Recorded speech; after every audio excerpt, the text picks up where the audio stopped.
নমস্কার সকলকে। তো আজ আমাদের বাড়িতে প্রত্যেক জামাইদেরকে নেমন্তন্ন করা হলো, তার জন্যই মা আর পিসি সকাল থেকে লেগে পড়েছে ঘোরচড় আয়োজনের জন্য।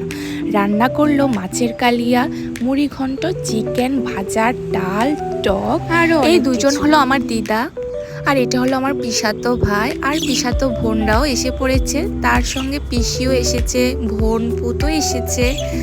তো এটা হলো আমাদের বাড়ির জামাই, আর এইজন হলো আমার পিসাতো বোন। ওরা চলে গেল রিলস বানানোর জন্য, আর আমি চলে গেছি সকলকে খাবার দেওয়ার জন্য। বাড়ির মেয়ে তো, কাজ তো করতেই হবে। তারপর আমাদের বাড়ি আরেকজন জামাই এসেছে, জ্যাঠাতো বোনের জামাই, জ্যাঠাতো বোন, জেঠিমা, বোনের ছেলে। সত্যি কথা বলতে গেলে আমাদের এই গ্রুপটা না সবসময় দেখা যায়। আমাদের বাড়ির কারোর অনুষ্ঠান হলে আমরা গ্রুপ বেঁধে, দল বেঁধে মজা করতে চলে যাই।